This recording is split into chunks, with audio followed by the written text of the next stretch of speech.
2 horas? 2 horas de viagem, beleza. Os demais são aqui mesmo, que bom. Uma saudação para todos os auditórios, igrejas que estão participando do Adorai 2016. É um privilégio estar todas as noites aqui com você. Pena que eu não posso conhecê-la. Mas a gente ouve sempre os recadinhos aqui. E eu quero dizer para você que chegam mais recados do que as meninas apresentam.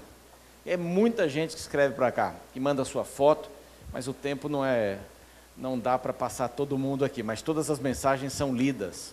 Muito obrigado. Obrigado também ao pessoal de São Paulo, da Paulista do Vale, que está acompanhando. Meu grande abraço para todos. Semana que vem estaremos por aí de novo. Que Deus abençoe a todos nessa noite. Nós estamos falando sobre os pecados capitais. Um tema bastante interessante. A Bíblia não tem isto sistematizado, não há um título, um livro que apresente os 7. Há alguns lugares que você pode até, com uma pequena forçadinha, encontrar alguns deles juntos, mas são pecados-chave, pecados que são principais, cabeça de uma porção de outros pecados. O objetivo de apresentarmos estes pecados capitais aqui, essa semana, não é ensiná-lo a vencer pecados, porque esse não é o trabalho da igreja, ensinar você a vencer um pecado. Na realidade, a gente tem uma maneira de trabalhar com os pecados, é não trabalhar com eles, é fazer uma outra coisa. Eu tive um cachorro, um pastor belga, que é preto, capa preta também chamado, um pastor muito lindo, um cachorro muito lindo, e eu percebi que ele estava tendo pulgas, muitas pulgas. E ao levar para o veterinário, eu queria saber que remédio, colocava uma porção de pó, de remédio para acabar com as pulgas, e o veterinário me disse assim: olha, a ração que você está dando para ele não é boa. Então ele está emagrecendo, e quando o cachorro perde a força vital, as pulgas tomam conta. Então não é para matar as pulgas, é para alimentá-lo melhor. Então, em alimentando melhor o cachorro, as pulgas iam desaparecer, e foi o que aconteceu. Um remédio poucas vezes para as pulgas, elas desapareceram, ele ficou viçoso, pelo bonito, deu uma engordadinha, era a ração. Então muitas vezes a gente trabalha do lado errado, a gente acaba tirando as pulgas, que são os pecados, fazendo listas, querendo melhorar aqui, melhorar ali, a gente trabalha da maneira equivocada. O certo não é trabalhar contra os pecados, o certo é alimentação, o certo é ficar na videira, permanecer na videira para produzir frutos do Espírito Santo. E hoje nós vamos ver um dos frutos do Espírito Santo, que é, na realidade, uma das virtudes deste pecado capital.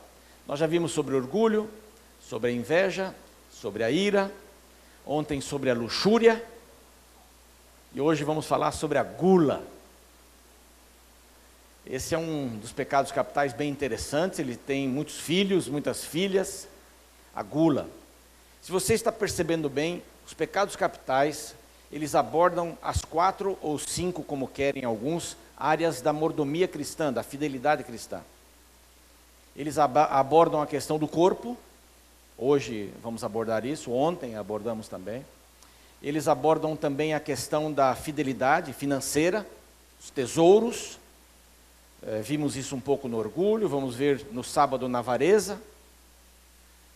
Eles também falam sobre os dons, vamos falar deles sobre os dons amanhã, quando falarmos sobre preguiça. Então amanhã o termo, é o título da nossa palestra, do nosso encontro, da nossa conversa, é sobre a preguiça.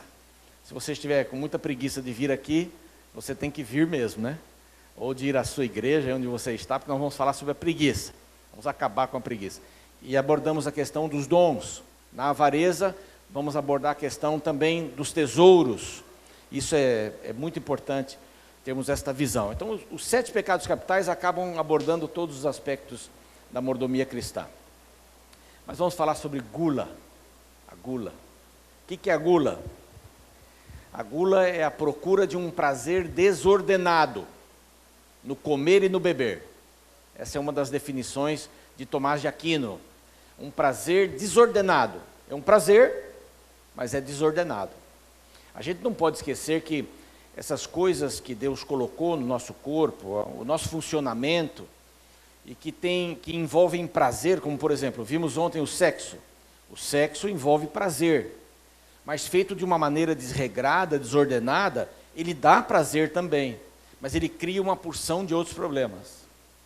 Ou uma porção de problemas, não outros problemas, de problemas. Assim também é com a gula. Se nós não tivermos o foco certo, comer dá prazer, e isso é importante, ter prazer para comer. E todo o sistema fisiológico, digestório, desde que entra até a hora que sai, é feito com prazer. E Deus fez direitinho isso, foi Ele quem fez.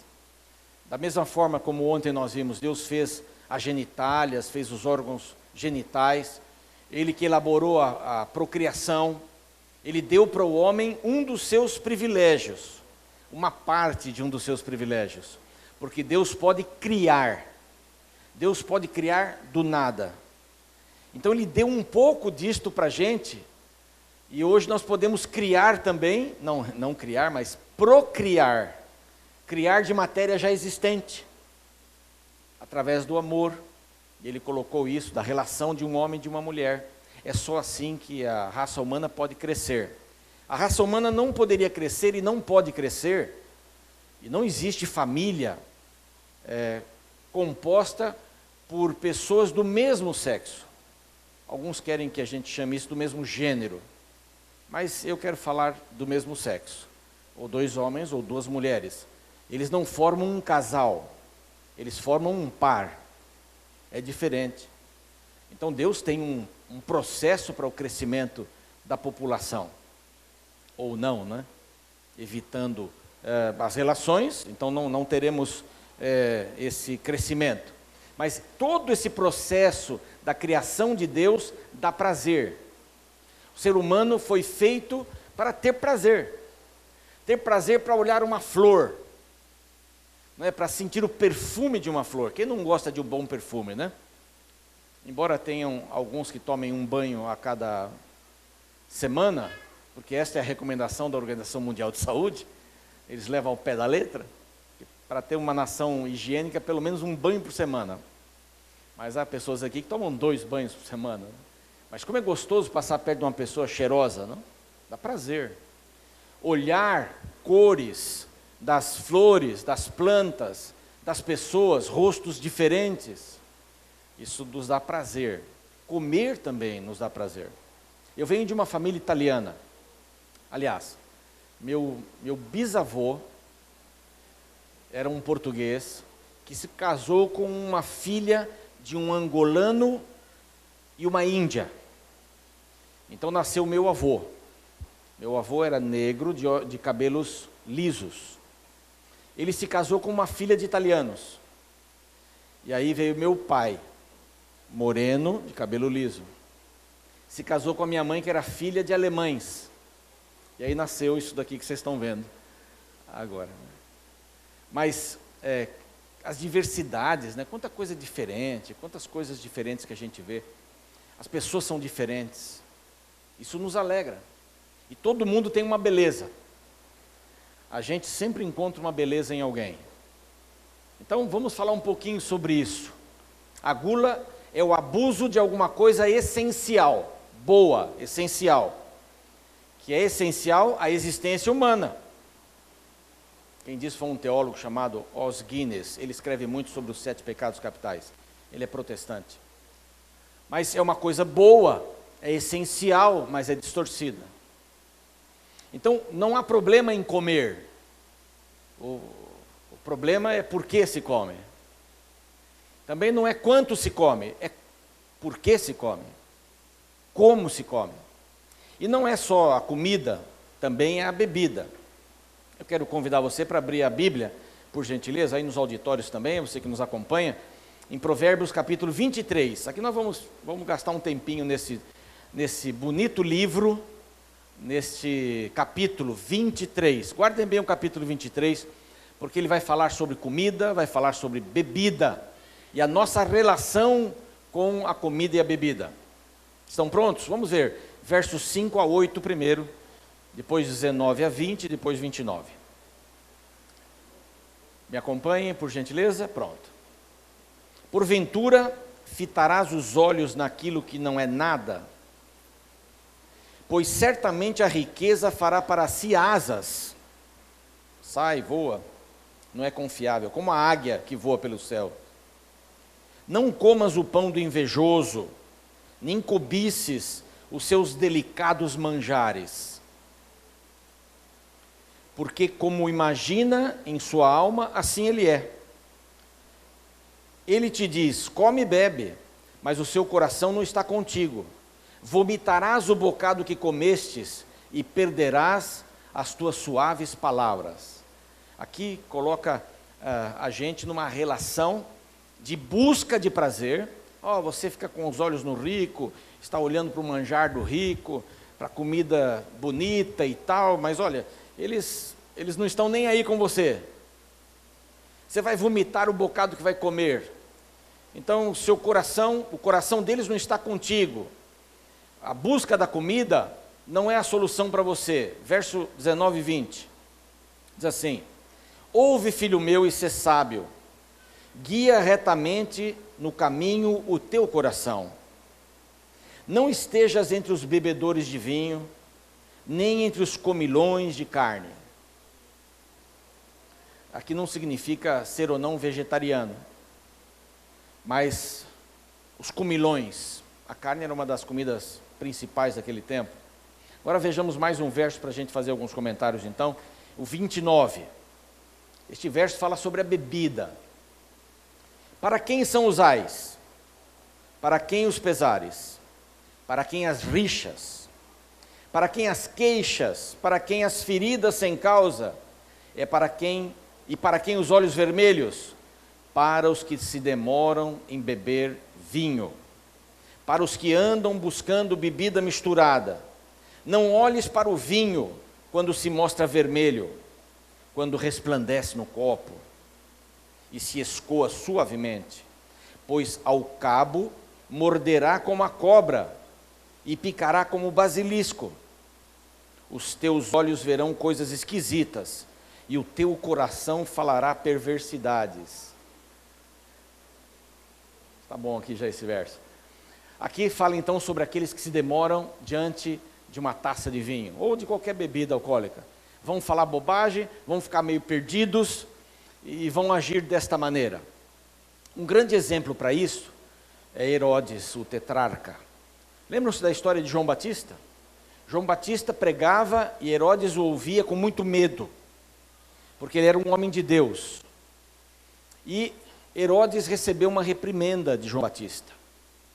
Lembram-se que Jesus disse que de mulher ninguém tinha nascido como João Batista. A importância desse homem, destemido, chegou para o rei Herodes e disse: olha, você se casou com a mulher errada, você se casou com a mulher do teu irmão, isso não está certo. E o rei ficou muito chateado, e a mulher então muito mais. Um dia o rei deu uma festa, e bebeu e comeu, e bebeu e comeu, e bebeu e comeu, e aconteceu exatamente isso. Viu coisas absurdas, falou coisas absurdas, viveu momentos de irresponsabilidade. A mãe, a esposa, pediu que a filha dela dançasse para o rei, dançou, e o rei: olha, me pede qualquer coisa que você quiser, bêbado, irresponsável, até metade do meu reino eu te dou. Irresponsável, que uma pessoa em sã consciência não falaria isso, não diria isso. E ela disse: me dê a cabeça de João Batista, conforme a orientação da sua mãe, numa salva de prata. E agora? Ele sabia que não devia fazer, mas ele tomou uma decisão errada.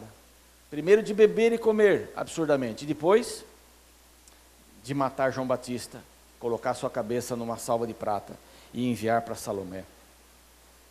A bebida faz isso, ela cria situações. No YouTube você encontra uma porção de vídeos de homens e mulheres que foram parados pela polícia, estão completamente bêbados, mas acham que não estão bêbados. Geralmente, uma pessoa que bebe acha que não está bêbada. Pastor, você não precisa falar nada disso para a gente aqui, porque aqui tudo é crente. Pouco a pouco nós estamos vendo um pequeno movimento entre toda a nação, de que bebidas com pouco teor de álcool não fazem mal. Pouco a pouco, há pessoas que vão dizendo, não, mas o vinho não é tão mal assim. O vinho faz bem para o coração. Aí um médico amigo meu me disse assim, o vinho faz bem para o coração, mas o álcool faz mal para o estômago. A uva faz bem para o coração, claro que faz. Então vamos tomar o suco de uva, que é muito mais simples do que outra coisa. Mas qual é o problema então da glutonaria? Bebida e comida em excesso. O primeiro é a bestialização. Eu quero fazer uma pequena comparação com você entre o glutão e o gourmet.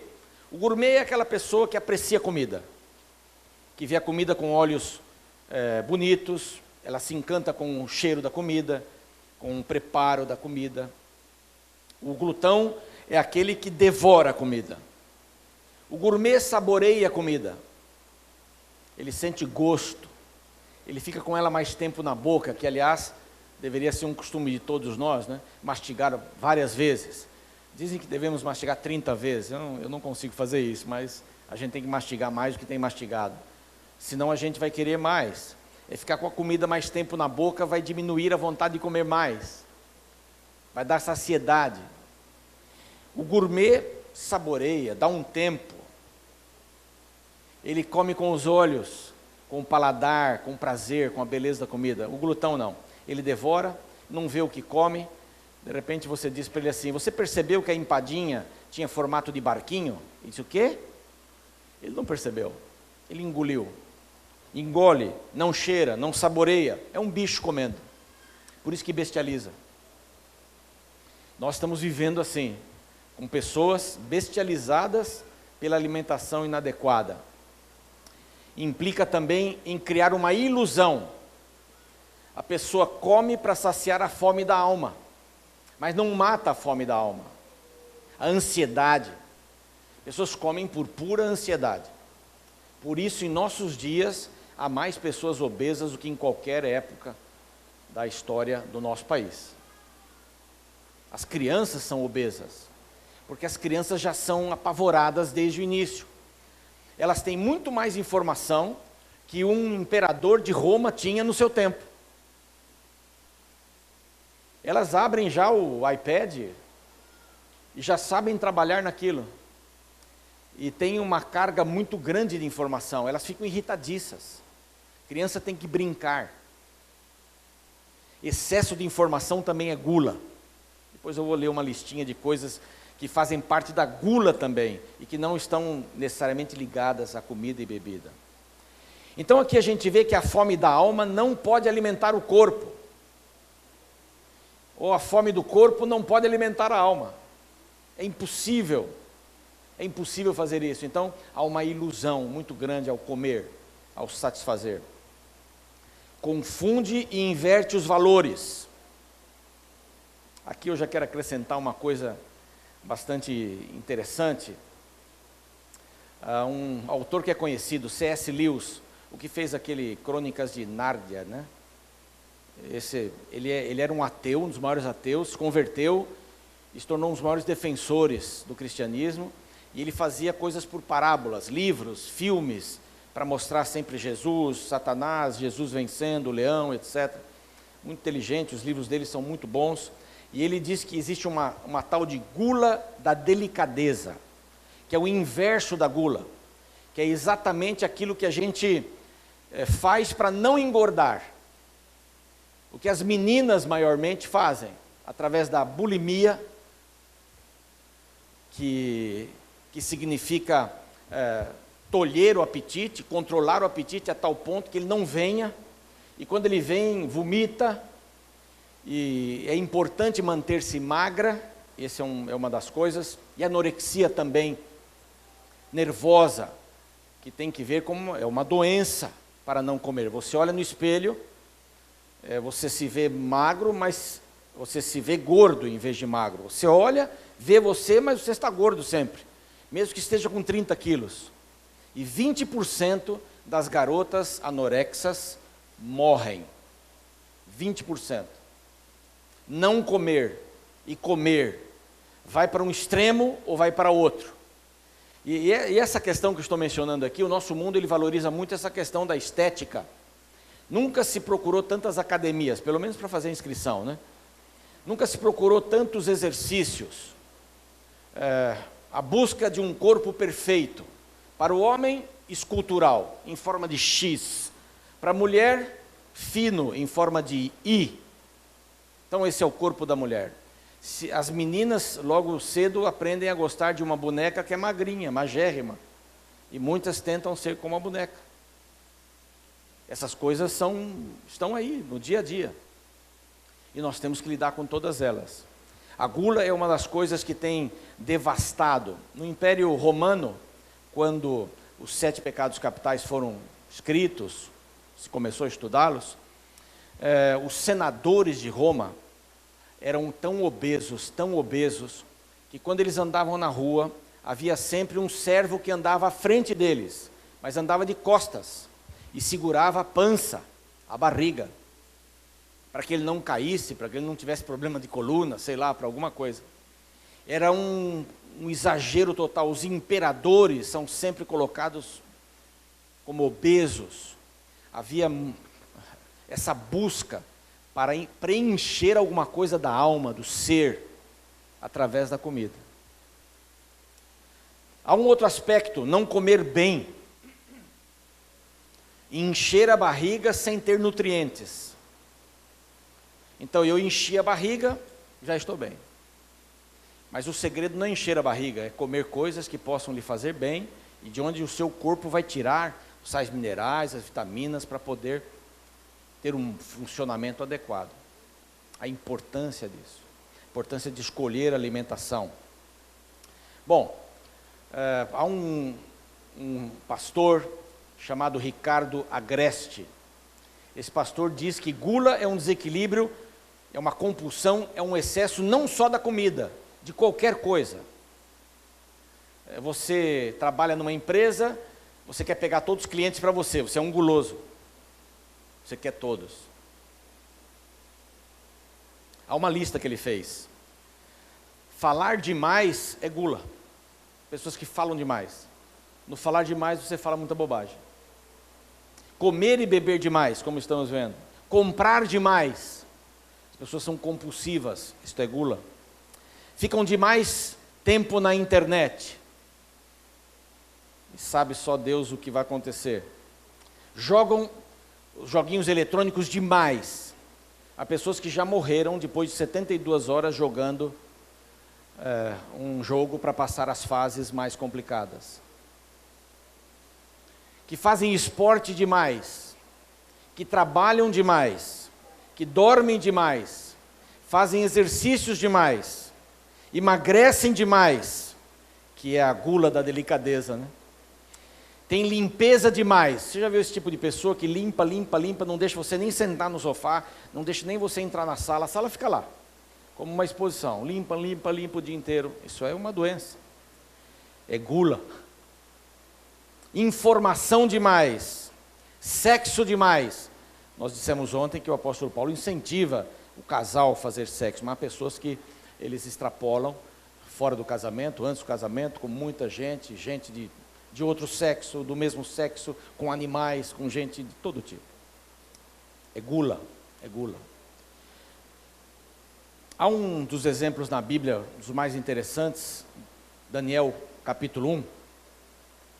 E aqui nós encontramos uma experiência muito linda de um dos servos de Deus, que tem uma lição bonita para nos inspirar, para nos animar.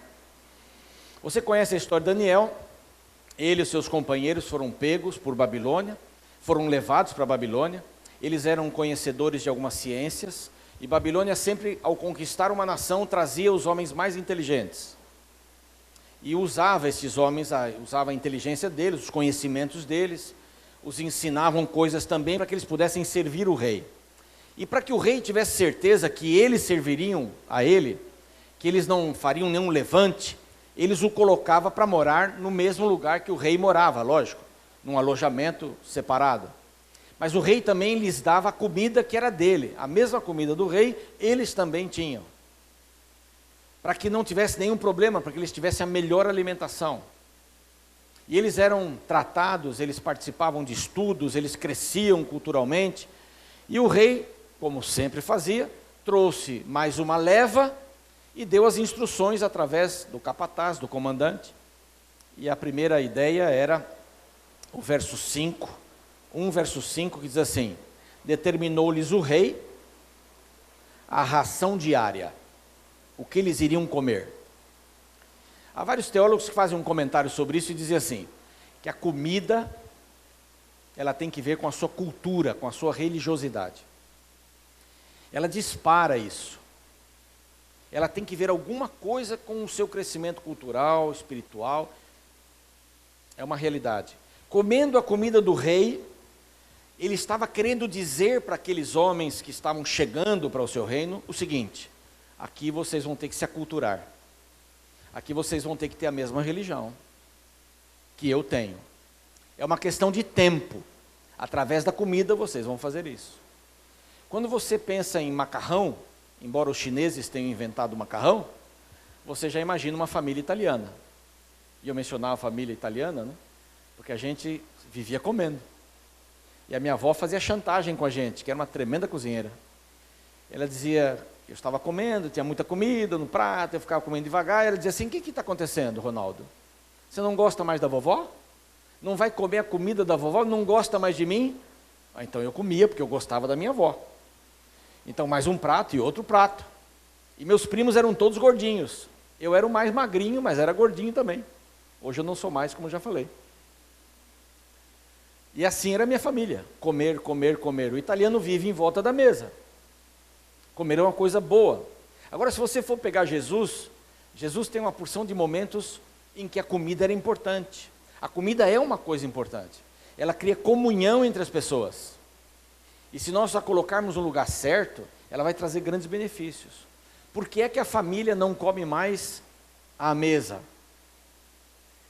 Por que que você e alguém que você conhece, né, você não, por que que nós comemos diante da televisão? Não perdemos o jornal por nada. A comida está aqui, vamos para lá. Não se come com prazer. Você vira um glutão e não um gourmet. Você nem sente o gosto da comida. Você nem olha para a comida. Está fixado na televisão. E outra, o prejuízo não está com a família, de conversar com a família. Meu pai teve essa tradição até morrer. A família sempre sentada. De jeito nenhum. Ele não era cristão, não era nada, mas a família ficava sentada para comer. E quando a gente ia crescendo, a gente participa mais da conversa. E é agradável. Eu lembro que aos domingos meus tios chegavam e a mesa era aumentada. Minha avó acordava às 5 da manhã para fazer o macarrão, o fusilli. Fazia o molho com aquele tomate compridinho. E ela tinha um segredo no molho que só ela sabia. Nunca comi molho igual da minha avó. Muitos molhos gostosos, mas nunca como o dela. E ela acordava de madrugada, aquele barulho de um ferrinho passando na mesa para fazer o fusilli, que ele era redondinho. O queijo de boa qualidade, a salada não podia faltar. Aí tinha a bratiola e a comida com carne que todos tinham. Mas era um momento importante para a família.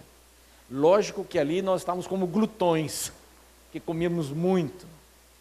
Mas eu quero tirar dessa história a importância de estarmos com a família. A pressa nos faz não saborear a comida. E aí nós comemos mais. E se comemos mais, temos torpor, temos vagareza, e temos uma série de outras coisas que prejudicam a vida da gente. Essa história de Daniel tem uma lição muito grande para estudantes. Porque Daniel e seus companheiros, ao ouvir essa questão do verso 5, e eu gosto de tirar aqui a palavra determinou-lhes o rei. O rei mandou que eles comessem da comida e da bebida. E assim fossem mantidos por 3 anos. E eles fariam então uma prova no final desse período. E o verso 8, agora vem Daniel. Resolveu Daniel firmemente, essa parte que eu gosto. No primeiro texto a gente vê assim, determinou-lhes o rei a ração. Mas resolveu Daniel firmemente não contaminar-se com as finas iguarias do rei, nem com o vinho que ele bebia. Então pediu ao chefe dos eunucos que lhe permitisse não contaminar-se, e ele propôs: me dê 10 dias. Me dê 10 dias de verduras, legumes e água. Uma loucura. Daniel não se contaminou com o seu tempo. 10 dias foram suficientes para fazê-los mais doutos do que todos os outros, seguindo o plano de Deus. Como é que era a comida do rei? Alguns dizem que naquela época os reis comiam coisas estranhas, como camundongos ao mel, como línguas de bem-te-vi. Imagine quantos bem-te-vis tem que matar para comer a língua dele, não? Coisas exóticas, aves exóticas, animais exóticos. E bebida, muita bebida. Mas Daniel e os seus amigos decidiram não se contaminar com as iguarias do rei. Vamos olhar ao nosso redor. Você está viajando e para no caminho, num bom posto de gasolina, que tem ali uma loja de conveniência, e você vai lá para comprar alguma coisa para comer. O que você vai encontrar nessa loja? Você vai encontrar uma porção de salgadinhos, amendoim, bolacha, vai encontrar isso. Vai encontrar uma porção de refrigerantes, vai encontrar alguns salgados, coxinha, esfirra, empadinha, ou sei lá o quê.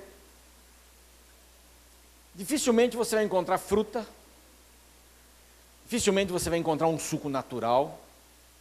Então nós já estamos vivendo num mundo que não se preocupa com a qualidade da comida. E nós já estamos entendendo que é assim mesmo, que a gente tem que seguir isso. É uma dificuldade para a gente entrar num lugar desse e escolher algo. Como não tem outra coisa, eu continuo fazendo sempre o que eu faço. E eu não me importo se tem muito sal, cloreto de sódio, não me importo se tem uma quantidade de potássio que não é correspondente ao sal e vai me fazer prejuízo, pode disparar meu coração, pode aumentar minha pressão. Então, nós vivemos assim, estamos andando. Não damos conta da importância que é cuidar da alimentação. Aqui também se encaixa esse prazer desordenado.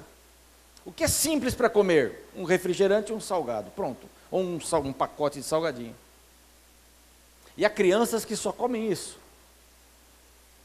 E vão ter problemas de saúde. Talvez não agora, mas lá para frente.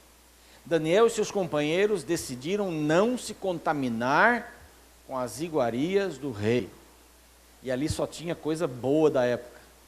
Coisa de primeira na cabeça deles. Daniel e seus companheiros não se contaminaram. E aí foram testados. Eles eram 10 vezes mais sábios do que todos os outros. A alimentação faz conta. A alimentação não importa, importa. Vai fazer um vestibular? Come uma feijoada na noite anterior e vai para a escola às 8 da manhã fazer a prova. O seu corpo não processou. Há um lado que a gente dorme, eu aprendi de um médico, se você come à noite, você tem que dormir do lado esquerdo, porque é o melhor lado para digestão, a não ser que seu corpo seja invertido lá dentro.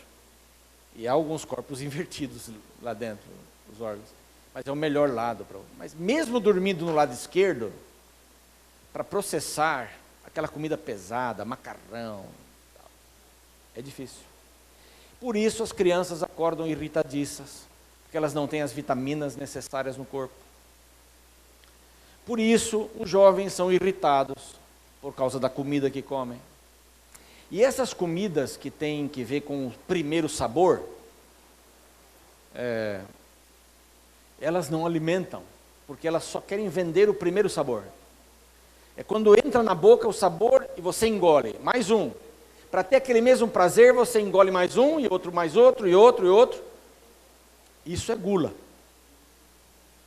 É um prazer desordenado para comer e para beber. Quando a gente fala em saúde, aparecem sempre alguns grupos na igreja que querem levar para o outro lado. Eu respeito quem é vegano, eu sou ovo-lacto vegetariano, mas respeito quem é vegano e respeito quem é onívoro, quem come carne, sem problema. Acho que cada um sabe da sua necessidade. Mas há pessoas que começam a criar um padrão de cristãos. Olha, o cristão que vai para o céu tem que ser vegano. Já chegou a hora de não comer mais ovo. Eu não sei quem que disse que já chegou a hora de não comer mais ovo. O senhor vai ter um texto assim, vai ter um tempo que vai ser complicado isso. Não sei se já chegou, mas eles já estão anunciando que já chegou. Que a gente não tem que comer mais nada de animal, nem leite, nem ovos. Bom, não é só nisso, mas começam a ter uma restrição tremenda e avaliar a sua vida pelo que você come. Uma pessoa que ainda come carne não é espiritual, está perdida. Se Jesus voltar hoje, está perdida. E começam a fazer classificações de cristãos. Bom, esse daqui já deixou pelo menos a carne vermelha, bom, esse daqui já ganhou um ponto. Agora deixou a carne branca, nem peixe, já ganhou outro ponto. Então há pessoas que vão para o extremo, que querem que a igreja viva como um exército, todos fazendo a mesma coisa. Esses são por alguns chamados de perfeccionistas. São aquelas pessoas que buscam a perfeição. E é justamente o que nós não estamos fazendo essa semana. E eu tenho repetido, não existe uma fórmula para você apertar e não pecar mais. Neste mundo, nós seremos corruptíveis até Jesus voltar e transformar esse corpo corruptível em incorruptível. As tentações sempre nos assombrarão. Então eu não tenho que me preocupar com perfeição nesse sentido. A perfeição e a imitação é no que Cristo fez, na sua missão, no seu amor para com as pessoas. Isso eu posso fazer com o poder dele. Mas há pessoas que vão regrar tudo na sua vida. Não só, aí nós falamos o demais, né? Compra demais, faz exercício demais. Então aqui é um demais também. Vão para o demais na alimentação. E ficam doentes porque não substituem, param de comer carne e não substituem. A primeira coisa que uma igreja deve fazer é ensinar as pessoas a substituir as coisas que pretendem mudar.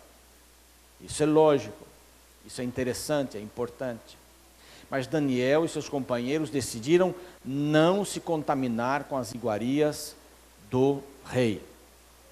Nós já estamos indo para o final. E eu queria ler com vocês Filipenses capítulo 4. Agora, qual é a virtude? A virtude está lá em Gálatas 5, 22. Os frutos do Espírito é a temperança, o domínio próprio. Mas esse domínio próprio você não consegue sozinho. Por isso que é um fruto do Espírito, ele precisa do Espírito para acontecer. Senão ele não vai acontecer. Mas aqui em Filipenses nós encontramos um texto bem interessante. Capítulo 4, versos 10 em diante. Olha o que o apóstolo Paulo fala.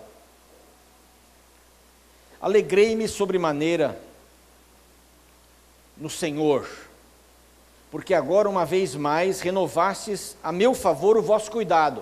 Vocês estão cuidando de mim, o qual também já tinhais antes, mas vos faltava oportunidade. Digo isto, não por causa da pobreza, olha só o que ele diz, porque aprendi viver contente em toda e qualquer situação. Tanto sei ser humilhado, como também ser honrado. De tudo e em todas as circunstâncias, já tenho experiência tanto da fartura como da fome, assim da abundância como da escassez. E ele diz, tudo posso naquele que me fortalece. Tudo posso naquele que me fortalece. Paulo aprendeu a viver em qualquer circunstância. Se tem muita, ele sabe conviver. Se tem pouca também.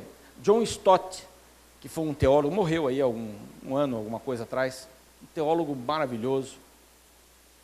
Ele, quando ia comer numa casa, ele fazia só um prato. E a pessoa diz, coma mais. E a gente tem a tendência, para agradar a pessoa, comer mais, né? Ele diz, não, basta um prato. Se eu comer só um prato, vai sobrar um prato para mais alguma pessoa. Eu estou pensando em alguém. E ele comeu isso assim até o fim da vida. É uma coisa que eu tento fazer, eu não consigo sempre, mas comer só um prato. E eu já consegui emagrecer muito com isso. Também não é a questão de emagrecer ou não, é ter saúde, né? Ter saúde. Mas o apóstolo Paulo diz assim, eu aprendi a viver em qualquer circunstância. Muitas pessoas jogam comida fora, comem demais, e há pessoas que não têm nada para comer. O apóstolo Paulo diz assim, quando eu tenho, eu estou bem. Quando eu não tenho, Eu também estou bem. Estou bem em qualquer circunstância. O meu prazer é misturado com a minha virtude. Espiritualmente eu entendo que o prazer é uma coisa muito maior do que preencher um estômago. No capítulo 3, verso 17, ele vai falar que eles adoram o seu ventre, que só trabalham para o seu ventre. Então qual é o nosso propósito? É entregar o nosso corpo para o Senhor Jesus. Ontem entregamos a nossa sexualidade para o Senhor Jesus. Hoje é o nosso corpo para o Senhor Jesus. Cuidar do corpo e não nos contaminarmos. Sermos equilibrados, não desordenados, para termos uma boa saúde. E nós que temos tantas orientações, ainda ficamos doentes. E ainda vamos para as filas do sistema de saúde, com coisas que poderiam ser evitadas. 8 remédios da natureza. É isso que Deus tem para nós. Simples, como a água. Quanto de água você toma por dia? Isso faz diferença na sua alimentação, na sua digestão, na sua vida, na sua alegria. Quanto de sol você toma por dia? Não adianta você tomar um monte de vitamina D, se você não toma sol. É somente com o sol na pele que a vitamina D vai começar a ser ativada. Descanso. Quantas horas você descansa? Que horas você vai dormir? Quanto tempo você vê TV? Muita gente faz tudo diante da TV, até dorme diante da TV. Descanso, importante o descanso. São remédios simples que podem ser encontrados em qualquer esquina, em qualquer lugar da nossa vida. Vamos dar valor ao que nós temos. Vamos entregar nosso corpo, porque ele é o templo do Espírito Santo. Hoje nós temos um batismo também, como todas as noites. Pastor Valmir Barros, da Missão Sul-Maranhense. Ele é secretário da Missão Sul-Maranhense. Vai fazer o batismo da Elielda Mendes Marinho. A Elielda nasceu num lar cristão, uma família adventista. Mas essas coisas que acontecem na vida, se afastou um pouco de Deus. Talvez aquela semente ficou lhe perturbando o tempo todo, né? E hoje, para a alegria da família dela, da igreja dela, e dela também, do Senhor Deus, a Elielda vai ser batizada. Ela está voltando. A Bíblia diz que quando alguém volta, tem muita alegria no céu, Elielda. E Elielda, segundo o seu desejo, seguir a Jesus, viver com Ele, ser dele, não soltar da mão dele mais. O pastor tem a alegria de batizá-la para perdão dos seus pecados. Em nome do Pai, do Filho e do Espírito Santo. Amém? Amém? Uma salva de palmas para Jesus. Beleza? Sua família está aqui, Elielda? Sua família está por aqui? Família? Ah, estão assistindo, estão lá na igreja. Então faça um tchauzinho aí lá da igreja que vocês estão assistindo. Viram? Fizeram lá. Já o tchauzinho. Pela fé. Como é outra cidade. Nós temos alguém aqui que ainda não passou pela experiência do batismo. A Elielda hoje está entregando para Jesus o seguinte. Ela está entregando os seus talentos. Ela está entregando o seu corpo. Ela está entregando o seu tempo. E ela está entregando os seus tesouros para o Senhor Jesus. Temos alguém aqui que não passou por essa experiência? Gostaria de receber uma oração? Alguém aqui não é batizado? Levante a mão por gentileza. Temos alguém? Ah, temos um menininho ali, que beleza. Temos mais alguém? Nos auditórios? Temos? Gostaria de fazer uma oração por você. Você pode vir aqui, acompanhada da sua amiga. Temos nos auditórios também alguém? Vem à frente. Nós temos um tempinho extra hoje para podermos orar por você. É muito importante você entregar o seu corpo também para Jesus. O corpo, lógico, você está entregando a sua mente, suas decisões. É um momento muito especial. Se alguém gostaria de uma oração especial de entrega, vem à frente. Como é seu nome? Vem aqui à frente. Como é seu nome? Solange. Fica do lado dela aqui. Amiga, a Solange. Temos mais alguém por quem orar hoje aqui? Quer uma oração? Pode vir à frente. Temos mais alguém? Vem com o seu amigo. Temos mais alguém? Você vai acompanhar a Solange ou está vindo sozinho?